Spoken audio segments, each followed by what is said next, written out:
Hello guys, അപ്പോൾ തുടങ്ങാം. This is ബൊഗ്വേ ചാനൽ.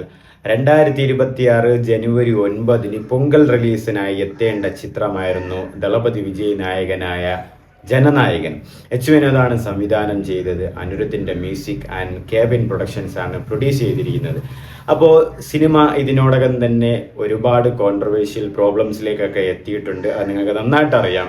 ഇനി ജനനായകൻ റിലീസ് ഉണ്ടാകുമോ എന്നുള്ളതിൽ പോലും സംശയമുണ്ട്.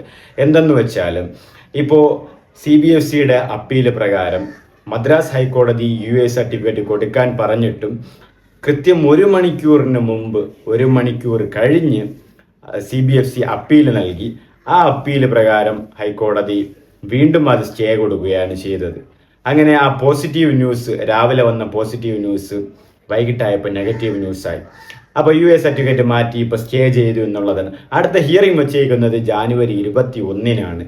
അപ്പോൾ ആ ജാനുവരി 21 ഹിയറിങ്ങിൽ CBFCയുടെ കൂടെ പ്രസന്റ് ചെയ്യാൻ പോകുന്ന അഡ്വക്കേറ്റ് എന്ന് പറയുന്നത് ഇന്ത്യയിലെ ഏറ്റവും നമ്പർ 1 അഡ്വക്കേറ്റാണ്.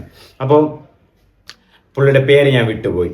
അപ്പോൾ അത്രയും വലിയൊരു അഡ്വക്കേറ്റിനെ ഈ ഒരു ഇഷ്യൂവിൽ അവർ റിലീസ് ചെയ്യണമെങ്കിൽ എന്തോ വലിയൊരു ടോപ്പിക് അവരെ ബാധിക്കുന്ന രീതിയിൽ, അല്ലെങ്കിൽ ഫ്യൂച്ചറിൽ അവരെ ബാധിക്കുന്ന രീതിയിൽ ഒരു റിലവൻ്റ് ആയിട്ടുള്ള ഒരു സൂപ്പർ കണ്ടന്റ് സിനിമയിലുണ്ടായിരിക്കും. അതുകൊണ്ടാണ് അവർ റിലീസ് ചെയ്യാൻ സമ്മതിക്കാത്തത്.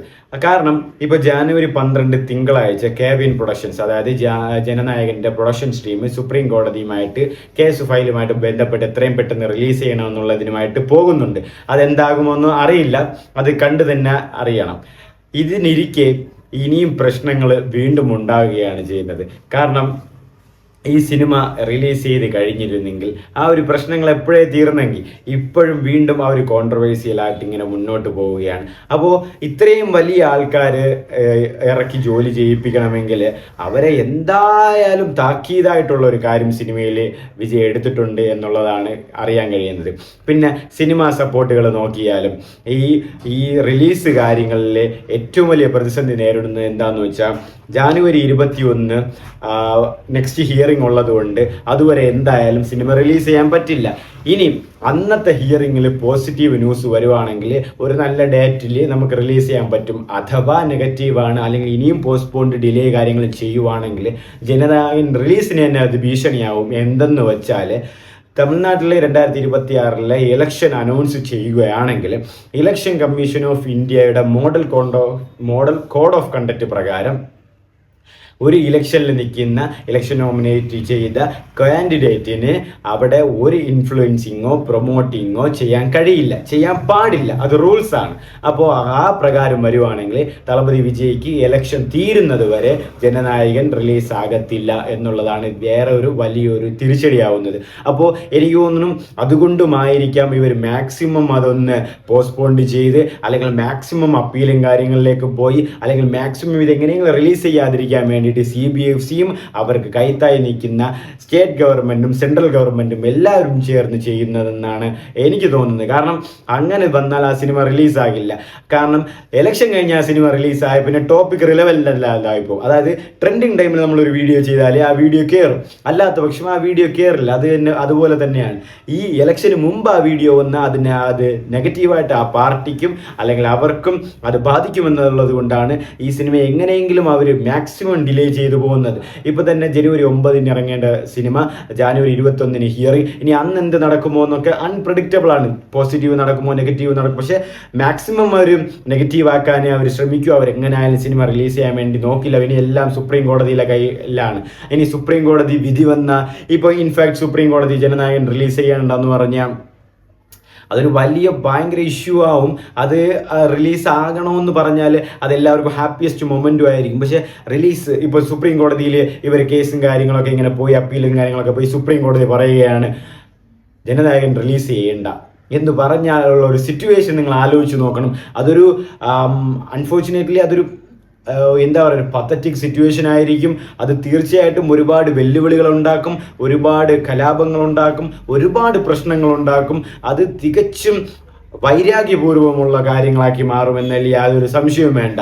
ഇതിൽ കൂടാതെ തന്നെ ദളപതി വിജയിന് ജാനുവരി 12 CBI ഇൻക്വയറിക്ക് വേണ്ടിയിട്ട് ഡൽഹിയിലേക്ക് വിളിച്ചിട്ടുണ്ട്. അതായത് കരൂറിൽ നടന്ന ദുരന്തത്തിൻ്റെ ആ ഒരു വിശദീകരണത്തിന് വേണ്ടിയിട്ട് വിളിച്ചിട്ടുണ്ട്. ഇതിൽ കൂടാതെ 2 ദിവസം മുമ്പായിട്ട് ആ പ്രകടനത്തിന് കൊണ്ടുപോയ TVKയുടെ ആ ഒരു പ്രകടന ബസ് CBI സീസ് ചെയ്തിട്ടുണ്ട്. അപ്പോൾ ഒരാളെ പൊളിറ്റിക്സിലുമായിട്ടും ഒരാളെ സിനിമയിലായിട്ട് ദ്രോഹിക്കുന്ന ഒരു അവസ്ഥയാണ് ഇപ്പോൾ നിങ്ങൾ കാണാൻ പോകുന്നത്. ഒരു സപ്പോർട്ടും ഇല്ല, സ്റ്റേറ്റ് ഗവൺമെൻറ് സപ്പോർട്ടില്ല, സെൻട്രൽ ഗവൺമെൻറ് സപ്പോർട്ടില്ല, കൂടെ ഉള്ള കോളിവുഡ് പിന്നെ നാട്ടിലുള്ളവന്മാർ സപ്പോർട്ടില്ല, പിന്നെയാണ് വെളിയിലുള്ള സപ്പോർട്ട് എന്ന് പറയുന്ന പോലെ ആയി. കോളിവുഡ് ഇൻഡസ്ട്രിയിലുള്ളവർ പോലും സപ്പോർട്ടില്ല. പുള്ളി ഒറ്റയ്ക്ക് അങ്ങ് നിൽക്കുകയാണ്. ഇപ്പോഴും പറയാണ് പുള്ളി എന്തിനാണ് സൈലന്റ് ആയിട്ടിരിക്കുന്നത്, വന്ന് സംസാരിച്ച്. സൈലന്റ് ആയിട്ട് നിൽക്കുന്ന അതിൽ ഒരു ടൈം എടുക്കുന്നതെന്ന് പറയുന്നത് വീക്ക്നെസ് അല്ല, അതൊരു ക്വാളിറ്റിയാണ്. ചുമ്മാ വന്ന് തള്ളിവിടാനല്ല, കാര്യങ്ങളെല്ലാം അനലൈസ് ചെയ്ത് സമ്മറൈസ് ചെയ്ത് അതിനൊരു കൺക്ലൂഷൻ കിട്ടിയിട്ട് വേണം ഒരാളോട് വന്ന് അല്ലെങ്കിൽ ഒരു ജനതയോട് വന്ന് ആ കാര്യങ്ങൾ വിളിച്ചുയർത്താൻ അല്ലെങ്കിൽ വിളിപ്പാടകലെ സംസാരിക്കാൻ വേണ്ടി. ചുമ്മാ അവിടെ നിന്ന് തട്ടുപാട് സംസാരിച്ച് വിട്ടിടൊന്നും കാര്യമൊന്നുമില്ല. പിന്നെ ഇപ്പോഴും പല നടന്മാർക്കും അദ്ദേഹത്തിനോട് ഒത്തുപോകാൻ സാധിക്കുന്നില്ല. കാരണം അദ്ദേഹത്തിനേക്കാളും വളർന്നു പോയെന്നുള്ളൊരു ആശങ്കയും അസൂയയും അവരുടെ മനസ്സിലുണ്ട്. അത് തീർച്ചയായിട്ടും ഉണ്ട്. അത് അവരുടെ സംസാരങ്ങളിൽ തന്നെ ഇടയ്ക്കിടയ്ക്ക് വന്നിട്ടുണ്ട്. അതായത് തമിഴ്നാട്ടിലെ സൂപ്പർ സ്റ്റാർസ് ഇതേപോലെ രാഷ്ട്രീയങ്ങളിലേക്ക് വന്നിട്ടുണ്ട്. പക്ഷേ ഈ വിജയ് ഇതുപോലത്തെ ആ ഒരു ഓളം അല്ലെങ്കിൽ ആ ഒരു സൃഷ്ടിപ്പ് അവർക്ക് ഉണ്ടാക്കാൻ കഴിഞ്ഞില്ല. അതുകൊണ്ട് അവർ തിരിച്ചു വരികയും ചെയ്യുന്നുള്ളത് നിങ്ങൾക്കറിയാം. അപ്പോൾ ആ ഒരു എന്തുകൊണ്ട് നമുക്ക് പറ്റാത്ത വിജയ്ക്ക് പറ്റി എന്നുള്ളതാണ്. ഞാൻ ഉള്ളത് പറയാമല്ലോ, ഞാനിത് അഹങ്കാരത്തിൽ പറയല്ല അല്ലെങ്കിൽ ആരെയും കുറച്ചോ അപമാനിച്ചോ പറയല്ല. ഇപ്പോൾ തളപതി വിജയ്ക്കുള്ള പോലത്തെ ഒരു ക്രൗഡ് പുള്ളേർ, ബിഗ്ഗസ്റ്റ് ലോയൽ ഫാൻ ബേസ് അല്ലെങ്കിൽ എല്ലാ തരം ഏജിലുമുള്ള ഒരു ഫാൻസ് ഉള്ള അല്ലെങ്കിൽ ഇത്രയും സ്റ്റാർഡമുള്ള അല്ലെങ്കിൽ ഇത്രയും ബ്രാൻഡുള്ള അല്ലെങ്കിൽ ഇത്രയും ഇടത്ത് ഫാൻസ് ഉള്ള അല്ലെങ്കിൽ നെഗറ്റീവ് ഡിസാസ്റ്റർ റിപ്പോർട്ട്സ് വന്നാൽ പോലും കളക്ഷൻ ഒരു രീതിയിലും ബാധിക്കാത്ത ഒരു നടനുണ്ടെങ്കിൽ തളപതി വിജയ് മാത്രമായിരിക്കും. നെഗറ്റീവ് പടത്തിന് അല്ലെങ്കിൽ ഡിസാസ്റ്റർ റിവ്യൂ ഉള്ള പടത്തിന് ഒരു തിയേറ്ററിലെ ക്രൗഡ് പുള്ളേറിന് പുൾ ഓഫ് ചെയ്യാൻ പറ്റുമോ? അത് തളപതി വിജയ്ക്ക് പറ്റും. അപ്പോൾ അത്രയ്ക്കും സൂപ്പർ സ്റ്റാർഡമുള്ള ഒരു നടൻ ഇപ്പോൾ ഏതൊരു ഇൻഡസ്ട്രിയിലും ഉള്ളത് തളപതി വിജയ് തന്നെയാണ്. അതിൽ വേറെ സംശയമില്ല. നിങ്ങൾ മാറ്റം എന്തെങ്കിലും ഉണ്ടെങ്കിൽ പറയാം. അപ്പോൾ ജനനായകൻ്റെ ഒരു ഭീഷണി എന്ന് പറയുന്നത് അതാണ്.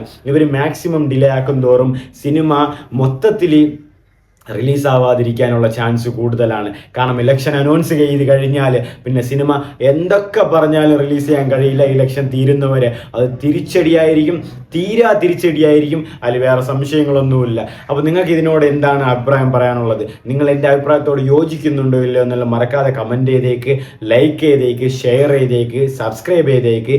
ഇനിയും ഇതുപോലുള്ള നല്ല വീഡിയോസും നല്ല കാര്യങ്ങളും നല്ല റിവ്യൂസും കാര്യങ്ങളായിട്ട് നിങ്ങളോടൊപ്പം വരാം. അപ്പോൾ നിങ്ങൾക്കും എന്തെങ്കിലും സജഷൻ ഉണ്ടെങ്കിൽ മറക്കാതെ പറഞ്ഞേക്ക്. Love you guys. അപ്പോൾ മറക്കണ്ട, ബൊഗ്ഗുവേ ചാനൽ സബ്സ്ക്രൈബ് ചെയ്തേക്ക്, ഹൈപ്പ് ചെയ്തേക്ക്, റെക്കമെൻഡ് ചെയ്തേക്ക്, കൂടെ ഉണ്ടായേക്ക്. Bye bye guys, love you ഉമ്മ. ഇതുവരെ നിങ്ങൾ തന്ന സ്നേഹത്തിന് ഒരുപാട് നന്ദി.